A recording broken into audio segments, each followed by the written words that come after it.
Oliver Graves had always prided himself on being a rational man. At 45, he was the head of a small real estate firm, known for his logical mind and uncanny ability to assess properties. His life, however, took an unsettling turn when he inherited his late aunt's decaying Victorian house. The old estate, perched on a hill, towered like a forgotten sentinel. Its windows were dark eyes, gazing down on the town with a lingering sadness. Despite his apprehension, Oliver saw potential. After a few renovation projects, he could flip it and make a tidy profit. On the first night after he moved in, Oliver felt an uneasy chill in the long, dark hallways. Dismissing it as draftiness, he trudged through the layer of dust that blanketed the floors. His aunt had always been a bit eccentric. Perhaps there was just an old woman's energy lingering. He chuckled to himself, determined to caffeine his way through the evening. As the clock struck midnight, a creak echoed from the upper floor, followed by soft whispers. His heart thundered in his chest as he climbed the staircase, gripping the banister tightly. The air grew dense with the cold that seeped through his skin. "Hello?" he called, his voice trembling in the oppressive silence. Only the distant rustle of wind through the chinks in the windows answered him. He returned to the living room, forcing down the unease that tightened around his throat. As he settled on the worn couch, the whispers became clearer, almost maddeningly so. They twisted into words.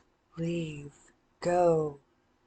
Ignoring the chill creeping up his spine, he dismissed the sounds as mere echoes of his imagination.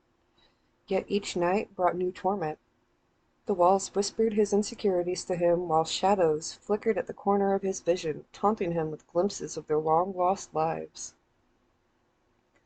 Days turned into weeks, and the ghosts became bolder over time. Objects began to shift when he wasn't looking, a chair found on its side, a book inexplicably missing from the shelf. Each time he confronted them, grim shadows danced just out of sight, smiling at his growing paranoia. Frustrated and exhausted, Oliver sought solace in sleep, but the restless spirits denied him that too. Each night they visited him in his dreams, dragging him into nightmarish landscapes, their voices shrill with accusation. "You're not worthy to be here," they shrieked, their spectral faces contorted with rage. The nightly visions gnawed at Oliver's sanity until he could no longer tell where reality ended and hallucinations began. On the last night of October, he resolved to confront the spirit's tormentors. Perhaps lighting a candle in the dead of night would appease them, a feeble act of defiance against the unknown. With a flickering taper in hand, Oliver climbed the staircase, the shadows stretching like cold fingers towards him. As he crossed the threshold of the attic, a cacophony erupted, a whirlwind of whispers, cries, and laughter. The very air crackled with an otherworldly energy. "Who are you?" he shouted, the flame in his hands sputtering. Suddenly the faces of his ancestors materialized before him, twisted with sorrow and rage.